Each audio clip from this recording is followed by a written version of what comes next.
على سيد المرسلين وعلى آله وصحبه أجمعين أما بعد. انشاءاللہ. علماء عظام، اساتذہ کرام، مہمانان گرامی، عزیز طلبہ، السلام علیکم ورحمۃ اللہ وبرکاتہ. وعلیکم السلام ورحمۃ اللہ. اللہ سبحانہ و تعالیٰ کا احسان ہے، اللہ کا شکر ہے کہ اللہ تبارک تعالیٰ نے ایک دفعہ پھر قرآن کی مجلس میں حاضر ہونے کا موقع عطا فرمایا. سبحان اللہ و بحمدہ، سبحان اللہ العظیم.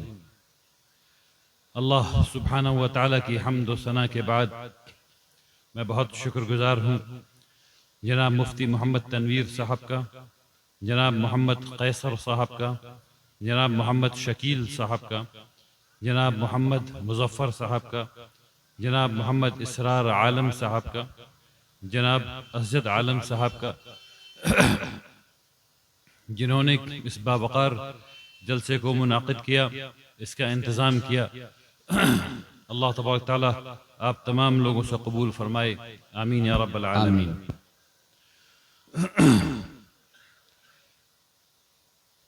میں اپنی بات ایک معافی سے شروع کرنا چاہتا ہوں.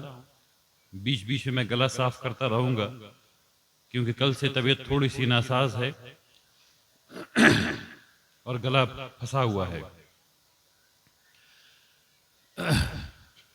آج ہم سب یہاں جمع ہیں اس لیے کہ ہم لوگ ان طلبہ کو داد دینا چاہتے ہیں، ان کی محنتوں کو سراہنا چاہتے ہیں، ان کو یہ بتانا چاہتے ہیں کہ ہم شکر گزار ہیں ان کی اس محنت کا جس میں انہوں نے اپنے وقت کو لگایا اور اس نور کو اپنے سینے میں محفوظ کیا جس نور پر اللہ نے ایمان لانے کو کہا. ہم لوگ آج یہاں جمع ہوئے ہیں شکریہ ادا کرنے کے لیے ان والدین کا جنہوں نے اپنے لخت جگر کو کسی اور تعلیم، کسی اور سسٹم میں بھیجنے کے بجائے اپنے بچوں کے لیے یہ مناسب سمجھا کہ وہ ان کو حافظ بنائیں اور اس سلسلے میں ڈالیں جو سلسلہ شروع ہوا ہے اللہ سبحانہ و تعالیٰ سے، اور جس کو پھر سنا ہے جبرائیل علیہ السلام نے، اور پھر جو سنایا گیا ہے محمد الرسول اللہ صلی اللہ علیہ وسلم کو، اور پھر ان سے صحابہ اکرام کو، اور پھر ان سے ان کے بعد والوں کو، یہاں تک کہ یہ لوگ. یہ وہ سلسلہ ہے جو سب سے قیمتی سلسلہ ہے. آپ لوگوں کو اس بات کو سمجھنا چاہیے، اس بات کو دل میں جگہ دینی چاہیے کہ وہ کلام جو ان کے سینوں میں محفوظ ہو گیا ہے وہ سیدھے اللہ سبحانہ و تعالیٰ کی طرف سے آ رہا ہے، بے شک، اور جس طرح سے سنا گیا ہے اس طرح سے انہوں نے یاد کیا ہوا ہے. آج ہم سب لوگ یہاں جمع ہیں ان لوگوں کا بھی شکر ادا کرنے کے لیے کہ اگر وہ نہ ہوتے تو یہ بھی نہ ہوتے، اور وہ ہیں ہمارے اساتذہ. اللہ اللہ. مجھے بتایا گیا ہے کہ یہاں 8 اساتذہ ہیں. مولانا کہاں کہاں پر ہیں سب لوگ؟ 8 لوگ جہاں کہیں سامنے آ کے بیٹھ جائیں ذرا. تمام اساتذہ جو ہیں وہ ادھر آ جائیں، ادھر طلبہ بیٹھیں، ادھر اساتذہ آ جائیں، سب لوگ ذرا سامنے آ جائیں. آپ لوگ ان کے چہرے کو دیکھیے اور اس فخر کو محسوس کیجئے، اس عزت کو محسوس کیجئے جو آج یہ اپنے دل میں محسوس کر رہے ہیں اور انشاءاللہ آخرت تک محسوس کریں گے. یہ وہ لوگ ہیں جنہوں نے اپنی زندگیاں لگائی ہیں ان طلبہ کو قرآن شریف یاد کرانے میں. آپ کو کیا لگتا ہے ہر ایک لفظ جب وہ پڑھیں گے الحمدللہ رب العالمین، الف کا 10 لام کا 10 آگے اس طرح سے، ٹھیک ہے نا، تو ان کو کتنا ثواب مل رہا ہوگا؟ اللہ. اندازہ کیجئے اس کا کہ ہر دفعہ جب وہ تراویح سنائیں گے تو ان کو کتنا ثواب ملے گا، ہر دفعہ جب وہ نماز پڑھائیں گے تو ان کو کتنا ثواب ملے گا. یہ ہے استاذ ہونے کا کمال. آپ تمام لوگوں سے اللہ تبارک تعالیٰ قبول فرمائے. آپ کو پورے اخلاص سے جو کام آپ کر رہے ہیں اللہ تبارک تعالیٰ اس کو کرنے کی توفیق عطا فرمائے.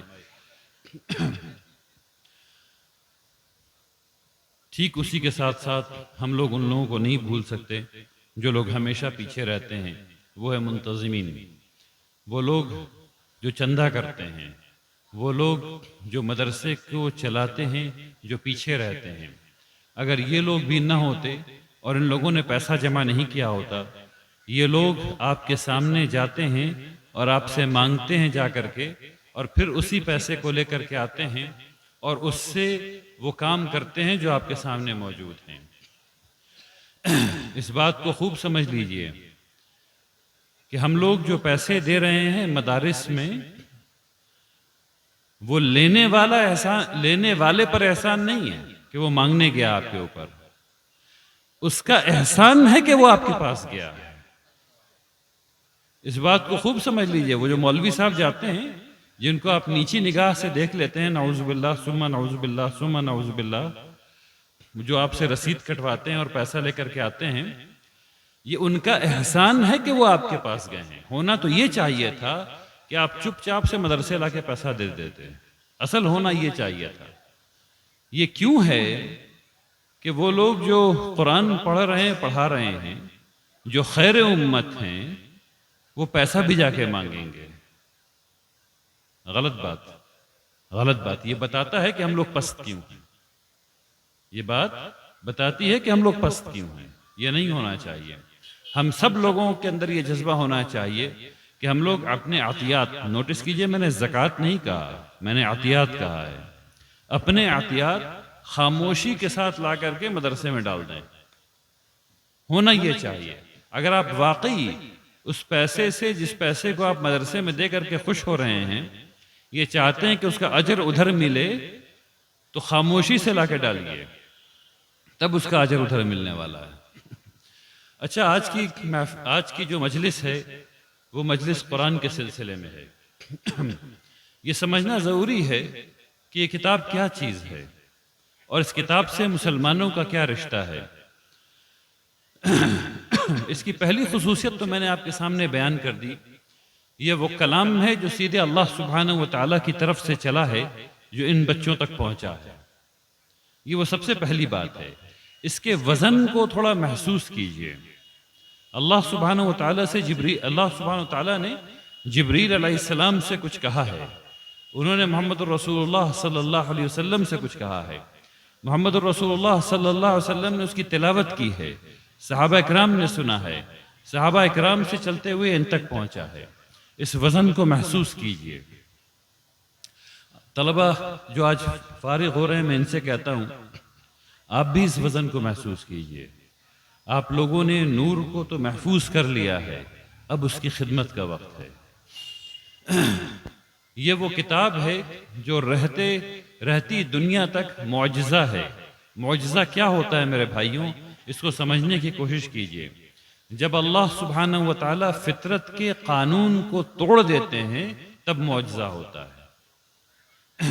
جب اللہ سبحانہ و تعالیٰ فطرت کے قانون کو توڑ دیتے ہیں کسی ایک چیز کو ثابت کرنے کے لیے، مثلا موسیٰ علیہ السلام نے ہاتھ یہاں ڈالا اور یہاں نکالا تو یہ چاند کی طرح چمکنے لگا، یہ ہے فطرت کے قانون کو توڑنا۔ آپ کریے، سب لوگ اپنا ہاتھ ڈالیے یہاں پہ اور نکالیے، کسی کے ہاتھ چمکے گا نہیں، ایسا ہی ہوتا ہے، یہ فطرت کے قانون ہے۔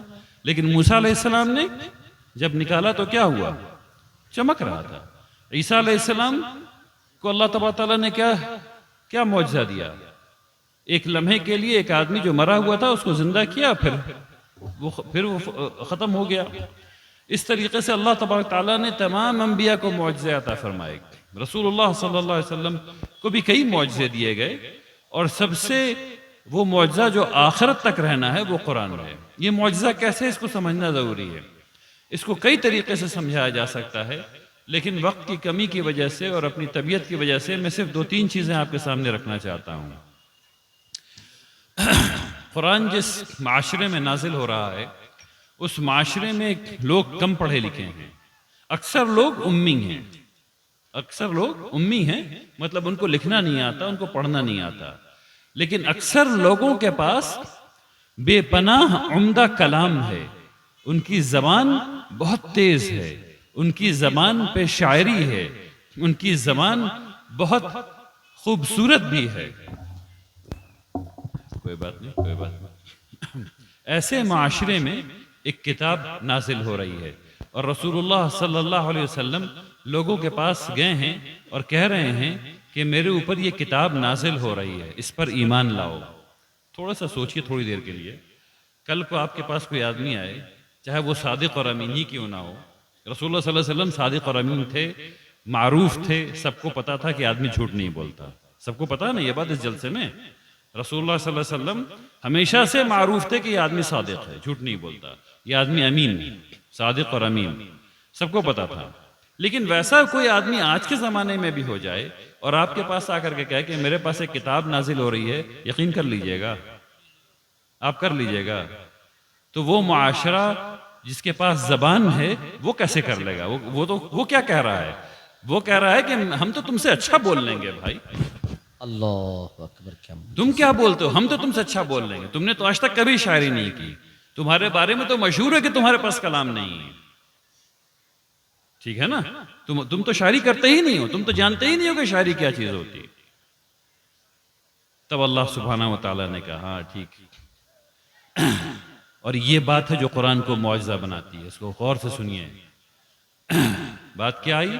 ٹھیک ہے، اگر ایسی بات ہے تو اسی کی طرح کی ایک کتاب لے آؤ، اسی کی طرح کی ایک کتاب لے آؤ. اس زمانے میں ہر سال کمپٹیشن ہوا کرتا تھا، شعراء کا کمپٹیشن ہوتا تھا. اس شعراء کے کمپٹیشن میں جو جیت جاتا تھا باقی تمام شاعر اس کو سجدہ کیا کرتے تھے. ایسے ہی ایک آدمی جب مسلمان ہوئے تو ان کا نام تھا حسان ابن ثابت رضی اللہ تعالیٰ عنہ، جو رسول اللہ صلی اللہ علیہ وسلم کے شاعر ہوئے. اور دوسرے صاحب تھے جو اسلام لاتے لاتے رہ گئے، وہ تھے ولید بن مغیرہ.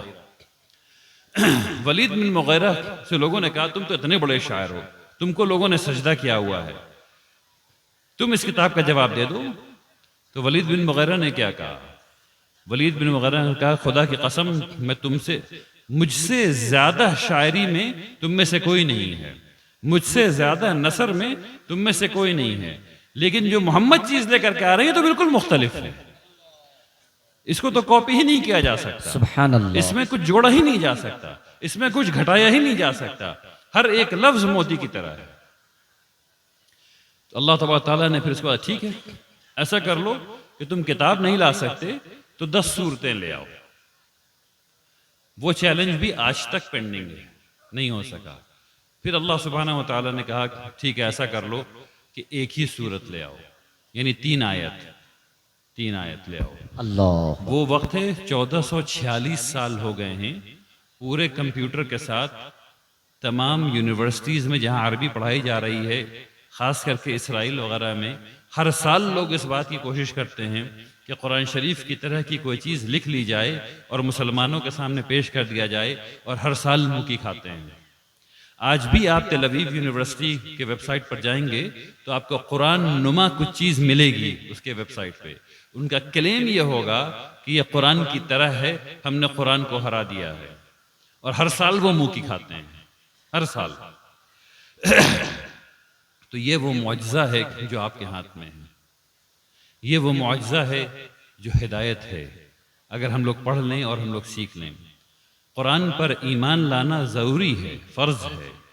اس بات کو سمجھیے کہ ایمان بالقرآن کے تقاضے کیا ہیں. سب سے پہلی بات جو انہوں نے کر لیا وہ یہ ہے قرآن کو پڑھنا.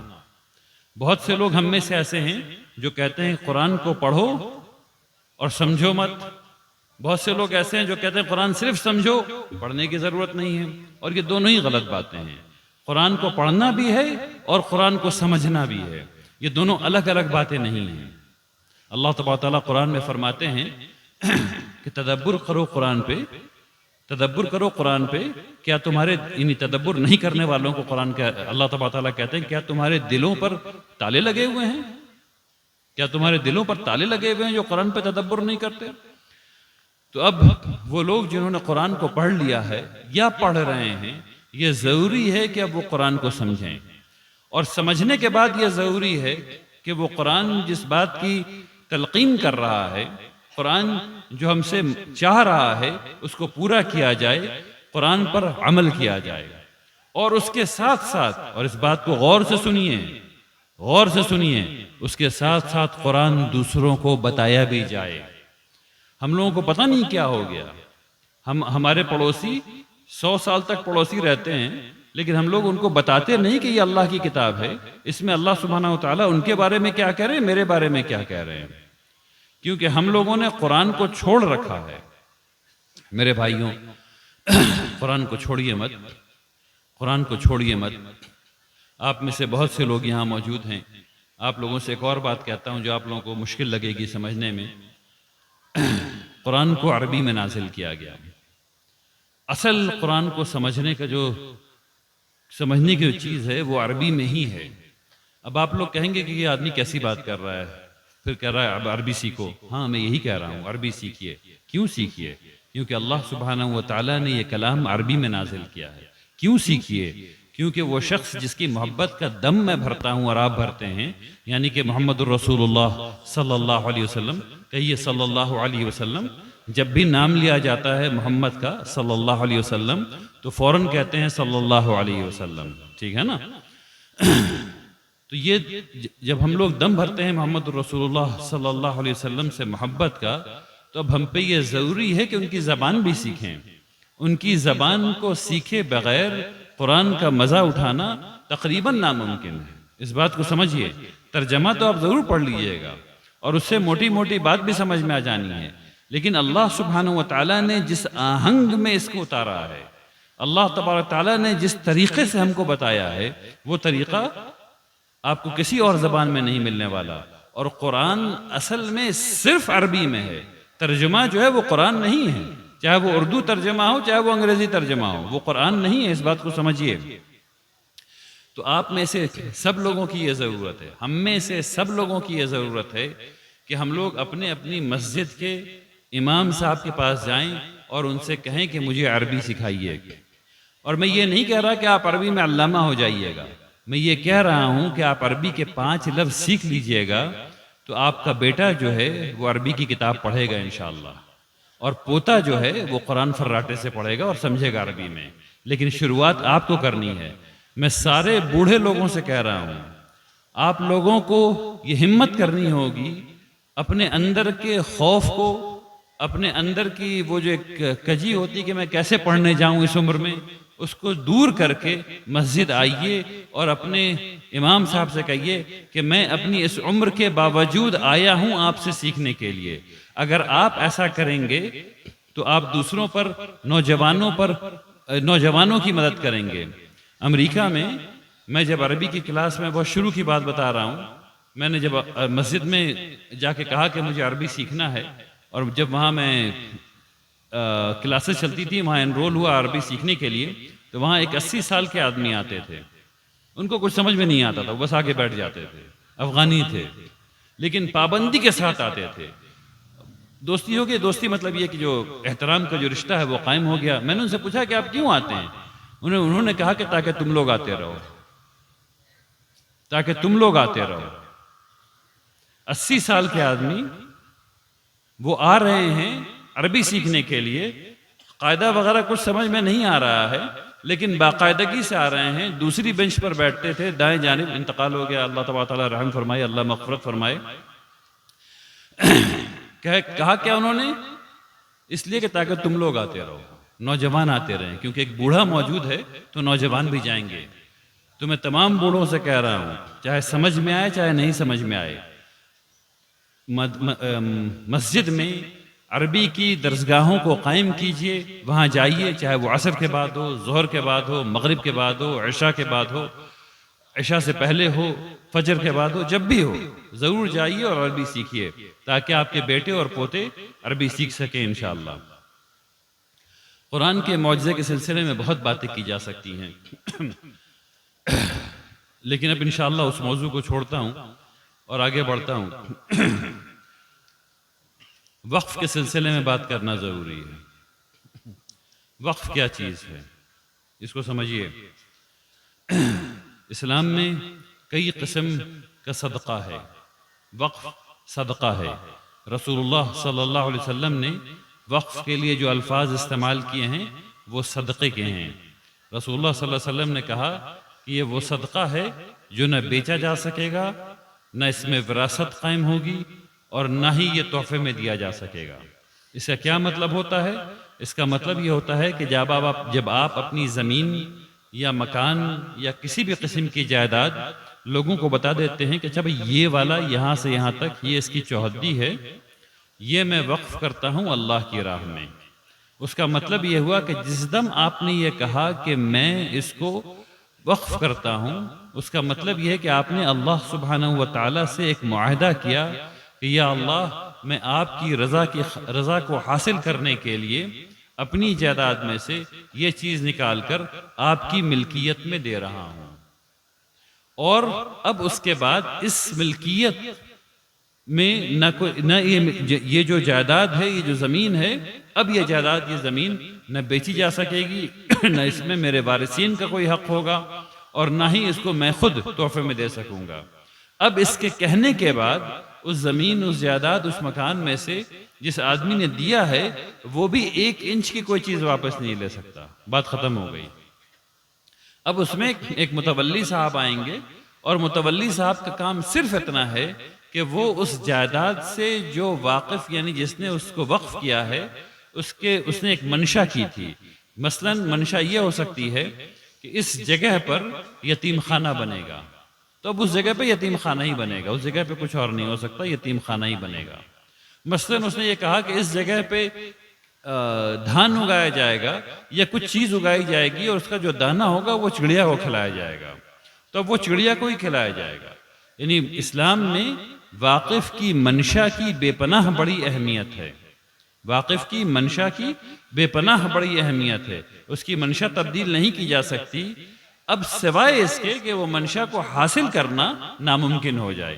مثلا آپ نے کہا کہ یہاں کچھ کھیت ہوگا اور اس کا دانہ جو ہے وہ چڑیوں کو کھلایا جائے گا۔ اب ہم سب لوگوں کو پتا ہے کہ دنیا جو ہے وہ گرم سے گرم تر ہوتی جا رہی ہے۔ ابھی نومبر کا مہینہ آ گیا ہے اور سب لوگ بغیر سویٹر کے بیٹھے ہوئے ہیں۔ مجھے یاد ہے کہ نومبر کے مہینے میں بچپن میں لوگ فل سویٹر پہن لیا کرتے تھے، اب جو ہے وہ سب لوگ ایسے ہی بیٹھے ہوئے ہیں بغیر سویٹر پہنے ہوئے۔ تو دنیا گرم ہوتی جا رہی ہے، چڑیاں مر رہی ہیں، چڑیا ختم ہو گئی، تب کیا ہوگا؟ تب یہ ہوگا، اور یہاں پر امارت کی ضرورت ہے مسلمانوں کو، کہ امیر کے حکم سے قاضی صاحب اس کی منشا کو تبدیل کریں گے، اور وہ اس منشا کو لے کر کے آئیں گے جو اس سے قریب تر تھی۔ بات سمجھ میں آ رہی سب کے؟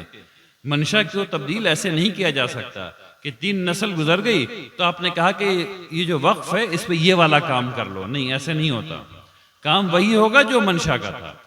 اب یہ سب باتیں میں آپ کو کیوں بتا رہا ہوں؟ یہ سب باتیں میں آپ کو اس لیے بتا رہا ہوں کہ وقف کا ایک بل آیا ہے، وقف بل آیا ہے 2024۔ اس وقف بل کا کام جو ہے وہ یہ ہے کہ جو آپ کے مساجد ہیں وہ وقف کی زمین پر ہیں، جو آپ کے قبرستان ہیں وہ وقف کی زمین پر ہے، جو اسکول ہے وہ وقف کی زمین پر ہے، جو کالجز ہیں وہ وقف کی زمین پر ہے، بی ایڈ کالج ہو، بی کام کالج ہو، سائنس کالج ہو، آرٹس کالج ہو، پورے ہندوستان میں ہزاروں ہزار کالجز وقف کی زمین میں ہیں۔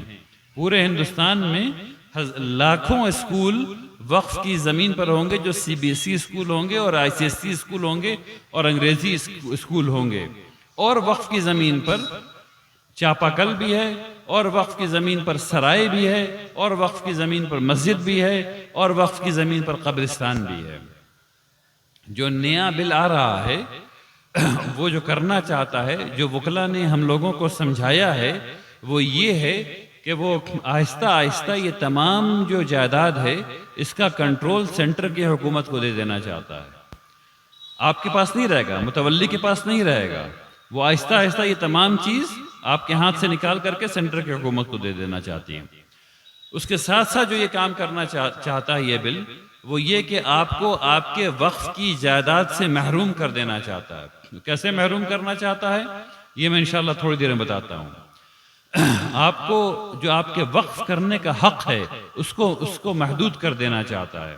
یہ نہیں چاہتا ہے کہ مسلمان یا کوئی اور وقف کرے، اس کے لیے کئی بل میں شقیں ڈالی گئی ہیں۔ اور اس اخیر میں یہ بل جو وقف میں جتنی بھی اسلامی تعریفات ہیں، مثلا واقف، تو اس تعریفات کا مطلب وہ جو میننگ ہے، اس کی جو معنی ہے وہ بدل دیتا ہے. تو وقف کا واقف کی متولی کی یہ تمام تعریفات جو ہیں وہ تبدیل کرنا چاہتا ہے.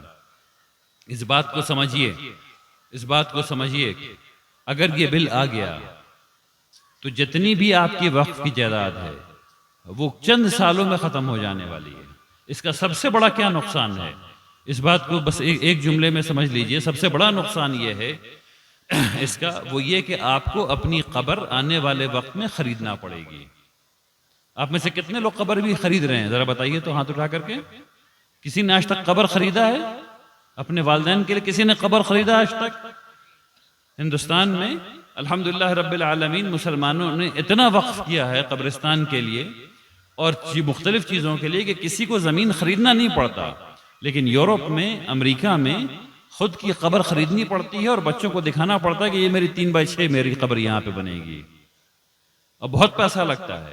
آج سوچیے ذرا سا، اگر یہاں پہ کوئی آدمی زمین بیچے 3x6، آپ خرید سکیں گے؟ کون اس جگہ پر آدمی جو 3x6 کی زمین خرید سکتا ہے آج کی تاریخ میں؟ کون خریدے گا 3x6 کی زمین؟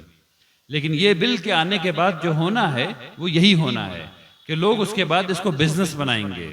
وہ لوگ جن کے پاس پیسہ ہے وہ شہر سے دور، علاقے سے دور 1 ایکڑ 5 ایکڑ 10 ایکڑ زمین خریدیں گے. اس کا نام رکھیں گے آرام دہ قبرستان.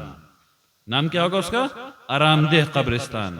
اور اس میں خوبصورت روڈ بنائیں گے، ایسے ایسے گھومتی ہوئی روڈ بنائیں گے، اور اس کو ہرے گھاس لگائیں گے اس میں، اور اس میں پھر 3x6 کی زمین بیچی جائے گی. اور پھر 3-4 نسل کے بعد اسی زمین کو سب کو اکھاڑ پکھاڑ دیں گے. آپ کے دادا اور جو لوگ دفن تھے سب کی ہڈی گئی، پھر دوبارہ سے اسی پہ بسایا جائے گا. اس بات کو سمجھ لیجئے، یہ وقت آ رہا ہے. اس لیے جب بھی اس سلسلے میں کوئی ایکشن لینے کے لیے آل انڈیا مسلم پرسنل لا بورڈ یا امارت شرعیہ آپ کو آواز دے گی تو آپ کو حاضر رہنا ہے اس میں انشاءاللہ باذن اللہ تعالی. ٹھیک، اب اس بل کے سلسلے میں بہت باتیں کی جا سکتی ہیں، لیکن بہت ڈھیر سارے ویڈیو موجود ہیں یوٹیوب پہ، اس کو دیکھ لیجئے گا. اخیراً میں آپ سے کہنا چاہتا ہوں کہ تبدیلی بہت چھوٹی سی چیز سے آتی ہے. تبدیلی ایسے نہیں آتی کہ میں کل سے بہت اچھا مسلمان ہو جاؤں گا. تبدیلی ایسے آتی ہے کہ میں ابھی اس وقت بیٹھے بیٹھے یہ طے کروں کہ میں قرآن کا ایک لفظ پڑھوں گا. پڑھیے میرے ساتھ، الحمدللہ الحمدللہ رب العالمین. رب العالمین. یہ آپ کی شروعات ہے، یہ آپ کی شروعات ہے.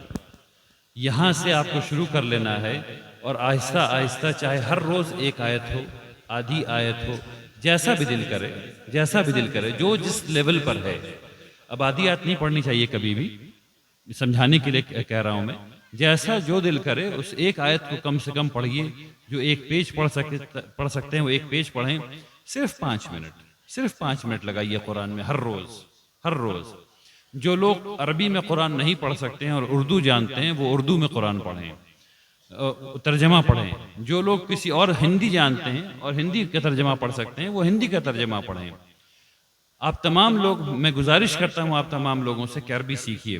آپ جب آئیں گے نا مسجد میں اور اپنے امام صاحب سے کہیں گے کہ مجھے عربی سکھائیے تو بے پناہ خوش ہوں گے. وہ آپ کے لیے صبح بھی وقت نکالیں گے، وہ آپ کے لیے شام میں بھی وقت نکالیں گے. ان سے سیکھیے عربی انشاءاللہ. لیکن قرآن ہر روز پڑھیے، اس پر عمل کرنے کی کوشش کیجیے. دیکھیے اگر قرآن کو ہم لوگوں نے تھام لیا تو ہماری زندگی آسان سے آسان تر ہو جانی ہے. قرآن ہم سے کیا کہہ رہا ہے؟ قرآن ہم سے یہ کہہ رہا ہے کہ اللہ سبحانہ و تعالیٰ کی حاکمیت قبول کر لو. اس کی حاکمیت قبول کرنے کا کیا مطلب ہوا؟ اس کو بھی سمجھیے. حاکمیت قبول کرنے کا کیا مطلب ہوا؟ جو بھی حکم اللہ اور اس کے رسول نے دیا ہے وہ ہم مانیں گے. جو بھی حکم اللہ اور اس کے رسول نے دیا ہم مانیں گے. اب صرف 2 مثال دے دیتا ہوں، بلکہ 3 مثال دے دیتا ہوں. قرآن میں اللہ اور اللہ کے رسول نے کہا جھوٹ مت بولو. اگر ہم لوگ آج جھوٹ بولنے میں صرف 50% کمی کر دیں تو معاشرہ مختلف ہو جائے گا. اور اللہ اور اللہ کے رسول نے کہا کہ وہ جو انا ہے، وہ جو کبر ہے، وہ تو صرف اللہ کے لیے ہے، تمہارے لیے کیا ہے؟ تم کو تو مر جانا ہے آج اور قبر میں چلے جانا ہے، تو کبر کس چیز کا؟ نہیں ہونا چاہیے، تو لڑائیاں بند ہو جائیں گی۔ اللہ اور اللہ کے رسول نے کہا کہ غیبت مت کرو، دوسروں کے بارے میں برا مت سوچو، صرف اس چیز کو سوچ لیجئے، دوسروں کے بارے میں برا مت سوچو۔ صرف اس کو اگر ہم مان لیں، اللہ کی حاکمیت قبول کر لیں، تو آدھی سے زیادہ لڑائی ختم ہو جانی ہے آپ کے علاقے میں انشاءاللہ۔ اللہ تبارک تعالیٰ ہم تمام لوگوں کو یہ توفیق عطا فرمائے کہ ہم لوگ اللہ کے کلام کو پڑھ سکیں، اللہ کے کلام کو سمجھ سکیں، اللہ کے کلام کو اپنی زندگی میں نافذ کر سکیں اور اللہ کے کلام کو دوسروں تک پہنچا سکیں۔ وآخر دعوانا ان الحمدللہ رب العالمین۔ بارک اللہ فیکم جمیعا۔ السلام علیکم ورحمۃ اللہ وبرکاتہ۔ فی امان اللہ۔ اچھا، وہ میں سفر پر ہوں تو میں آپ سے اب رخصت لوں گا انشاءاللہ، لیکن آپ سب لوگ یہیں بیٹھے رہیں، علماء کرام کی بات سنیں، لیکن گزارش صرف ایک ہے کہ فجر کی نماز کو قضا مت کیجیے گا۔ سب لوگ یہاں جمع رہیے، فجر کی نماز یہیں پڑھ لیجئے، جو پڑھ سکتے ہیں، مسجد ہے مسجد چلے جائیے، لیکن فجر کی نماز صرف اس لیے کہ رات بھر آپ نے اچھی بات سنی ہے تو فجر سے رخصت ہے، ایسا کچھ نہیں ہے۔ فجر سے رخصت بالکل نہیں ہے، فرض سے رخصت نہیں ہے۔ فرض پورے رات جلسہ سننے سے بہتر کام ہے، تو آپ کو فرض نماز پڑھنی ہے، اور چونکہ علماء اکرام ہمیشہ آپ کے سامنے نہیں آتے، اس لیے ان کی بات بھی سننا ہے، تو وقت کی قربانی دیجئے، اپنی رات کی قربانی دیجئے، انشاءاللہ بیٹھ کر کے پورا جلسہ سنیے، اچھی بات سنیے اور طے کیجئے کہ اس پہ عمل کریں گے انشاءاللہ۔ جزاکم اللہ خیر، بارک اللہ فیکم جمیعا۔ سامعین و ناظرین، یہ تھے ہم سب کے مشفق و مربی، مہرباں قدردہ، مصلح قوم و ملت، مفکر ملت، امیر شریعت حضرت مولانا احمد ولی فیصل رحمانی دامت برکاتہم العالیہ کی ذات گرامی۔ حضرت سفر میں ہیں، مسافر بن کر یہاں تشریف لائے ہیں۔ مہینوں سے اسفار میں حضرت کی زندگی گزر رہی ہے، وقت گزر رہا ہے۔ اس بات کا پاس و لحاظ کرتے ہوئے آپ حضرات دل جمعی کے ساتھ بیٹھے، اس بات کا اعلان حضرت نے زبان خود سے ہی کر دیا ہے کہ آپ حضرت کو زحمت نہ دیں۔ حضرت خود آپ کو پیغام دے کر کے چلے گئے کہ آپ لوگ دل جمعی کے ساتھ بیٹھے، ہم تھوڑی دیر حضرت کی بات کو سنیں اور پھر ان کی بات کو سن کر انسنی کر دے تو ہمارے لیے بہت بڑی بدنصیبی کی بات ہوگی، اس لیے اپنی جگہ پر بیٹھے بھائی۔ حضرت